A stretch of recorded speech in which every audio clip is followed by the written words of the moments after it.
सच्चिदानंद सद्गुरु साईनाथ महाराज की जय। ओम साई राम। मित्रों, आज का ब्लॉग आप सभी हमारे साईं परिवार के लिए विशेष लाभकारी और कल्याणकारी है, क्योंकि आज के ब्लॉग में हम अपने साईं परिवार के लिए साईं बाबा का बहुत सी विशेष और दिव्य उपाय लेकर के आए हैं। अगर आपके जीवन में समस्याएं लगातार आ रही हैं, कोई भी उपाय करने के बाद भी समस्याएं जस की तस बनी हुई हैं, आपके कार्य क्षेत्र में हमेशा बाधाएं आ रही हैं, घर परिवार में लड़ाई झगड़े का माहौल बन रहा है, अगर 1 रुपये आ रहा है और 10 रुपये खर्चा भी आपका हो रहा है और आपके परिवार में धन का अभाव बना हुआ है, ऐसी स्थिति से निपटने के लिए आप क्या कर सकते हैं। तो इसी चीज़ की आज हम उपाय लाए हैं, क्योंकि बहुत सारे ऐसे परिवार हैं जो कहते हैं कि गुरुजी हमारे यहाँ धन तो आता है लेकिन धन टिकता नहीं। कोई भी उपाय कर रहे हैं, समस्याएं जस की तस बनी हुई है। कभी रोग आ गया, कभी लड़ाई झगड़े में पैसा जा रहा है, कभी घर में कलह बन गया, कभी दाम्पत्य जीवन का कलह बन जा रहा है, घर परिवार निरंतर रूप से पीड़ित है। तो ऐसे समयों में हम क्या करें। बहुत सारे ऐसे परिवार कहते हैं कि हम गुरुजी कर्जे में जा रहे हैं। ये सब कारण एक नकारात्मक ऊर्जा का है। वह नकारात्मक ऊर्जा को जानना कैसे है, पहचानना कैसे है, उसका उपाय क्या है, आज हम इसी चीज़ को लेकर के आए कि अगर आपके जीवन में निरंतर असफलताएं मिल रही हैं, आप कोई भी जो है पूजा पाठ पद्धति कुछ भी कर रहे हैं और समस्या आपकी वैसे यथावत बनी हुई है, तो आप क्या करेंगे। सबसे पहले साईं बाबा के श्री चरणों में आपको आना है। करना क्या है, आप ध्यान से सुनिएगा। देखिए, कलयुग के महान सद्गुरुओं में से एक साईं बाबा हैं, जिनके चमत्कार लगातार अनवरत होते रहते हैं। कोई ना कोई भक्त आपको जरूर मिला होगा जो बताया होगा कि मैं ये पूजा किया और बाबा की कृपा से हमारे जीवन में यह हुआ। मैं खुद उस चीज़ को अनुभव कर चुका हूँ। मैंने कई ब्लॉग में यह बताया है कि बाबा की कृपा कैसे होती है।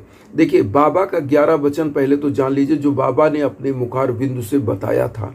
बाबा ने कहा था, जो शिरडी में आएगा आपद दूर भगाएगा, चढ़े समाधि की सीढ़ी पर, पैर तले दुख की पीढ़ी पर, त्याग शरीर चला जाऊंगा, भक्त हेतु दौड़ा आऊंगा, मन में रखना दृढ़ विश्वास, करे समाधि पूरी आस, मुझे सदा जीवित ही जानो, अनुभव करो सत्य पहचानो, मेरी शरण आ खाली जाए हो तो कोई मुझे बताए, जैसा भाव रहा जिस जन का वैसा रूप हुआ मेरे मन का, भार तुम्हारा मुझ पर होगा, वचन न मेरा झूठा होगा, आ सहायता लो भरपूर, जो मांगा वह नहीं अधूर, मुझ में लीन वचन मन काया, उसका ऋण ना कभी चुकाया, धन्य धन्य व भक्त आनंद, मेरी शरण तज ले आनंद।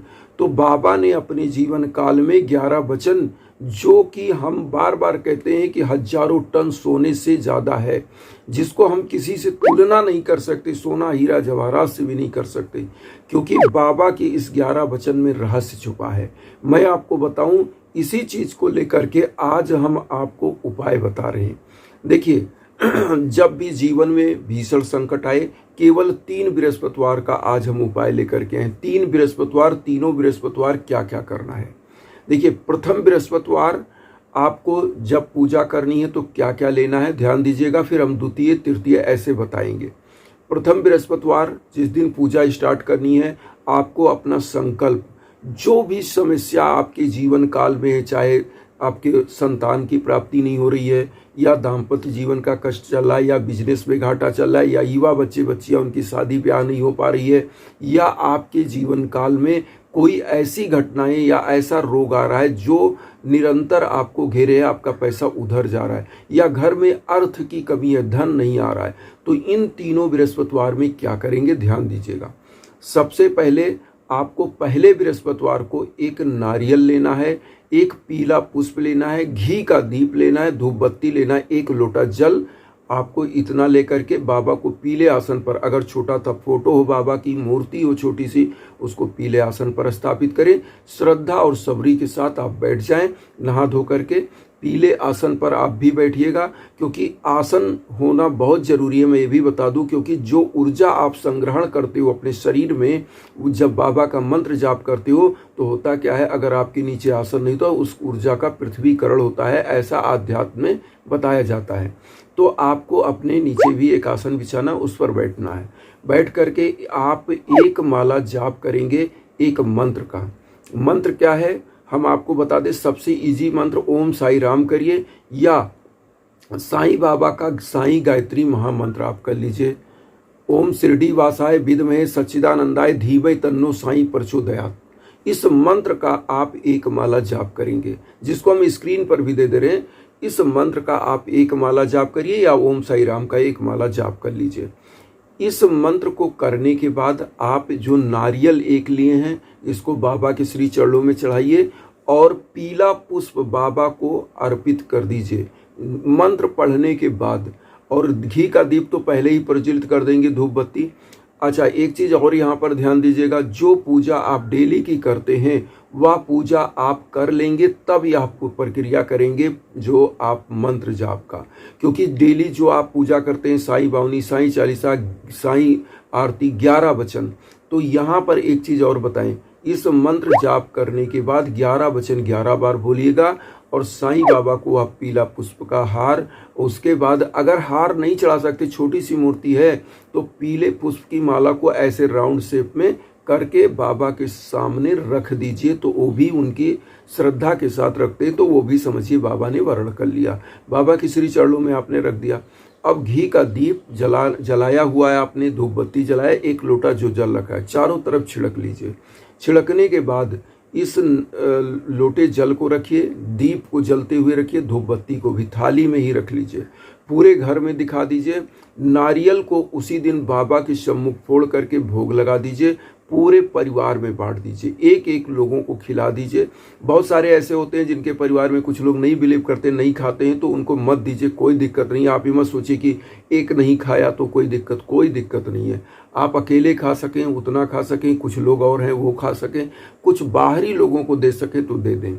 पहले दिन का ये हो गया। दूसरे दिन आप क्या करेंगे, दूसरे बृहस्पतिवार को, जब दूसरे बृहस्पतिवार को बैठेंगे तो सेम चीज़, पीला पुष्प लेना है, घी का दीप लेना है, धूप बत्ती लेना है, एक लोटा जल लेना है, पीले आसन पर बाबा को स्थापित करिए। नहा धो करके आप भी पीले आसन पर बैठ जाइए।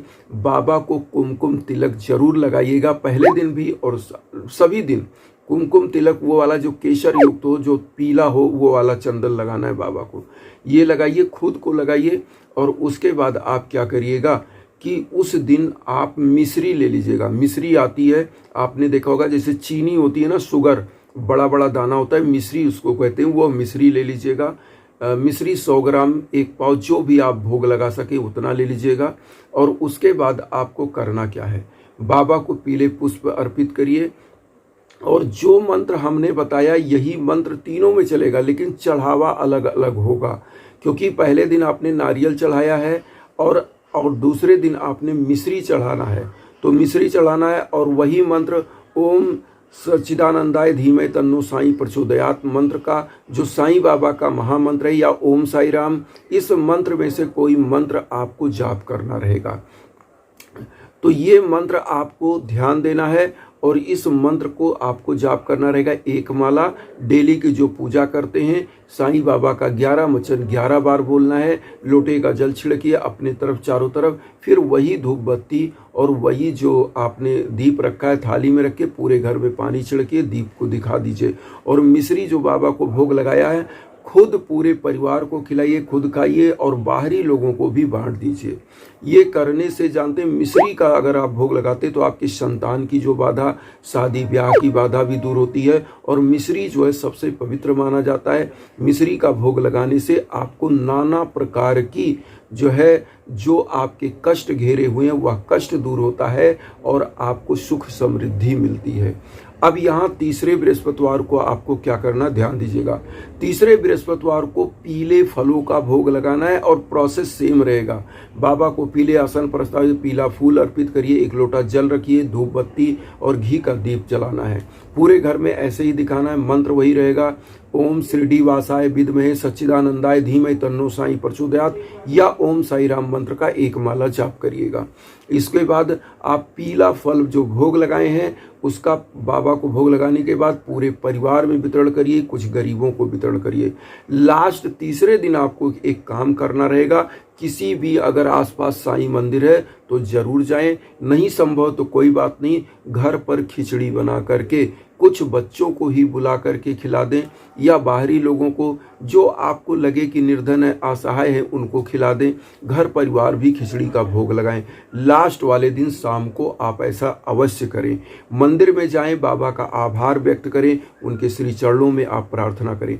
यहाँ पर एक सबसे आवश्यक सूचना कि मैं बता दूं, मेरे द्वारा एक हवन हुआ था लगभग साल भर पहले की बात बताऊं, और वो बहुत ही धन्य भक्त है जो साईं के हैं कि उन्होंने कभी ये नहीं बोला कि गुरुजी साल भर हो गया और हवन हुआ और अब जाके मनोकामना।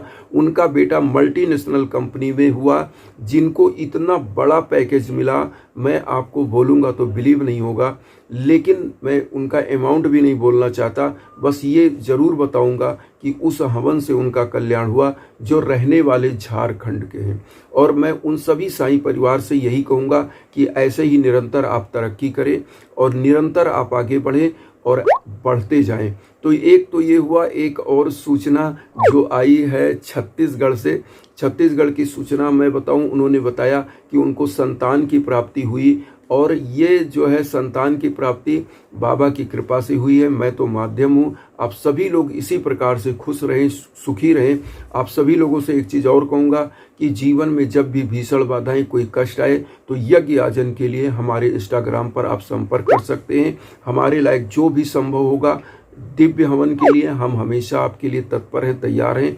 जब भी आप चाहें तो इंस्टाग्राम पर हमारे कॉल करिए, मैसेज करिए। हमारे लायक जो संभव है निश्चित हम आपकी मदद करते हैं। और इन्हीं भावनाओं के साथ एक चीज़ कहेंगे कि वसुदेव कुटुंबकम की जो भावना हम लेकर चल रहे हैं, उसमें आप सभी लोग अपना आशीर्वाद चैनल को सब्सक्राइब करके दीजिए। उन साई भक्तों तक वीडियो को जरूर शेयर करिए जो किन्हीं कारणों से कष्ट में, दुख में। इसी भावना के साथ ओम साई राम।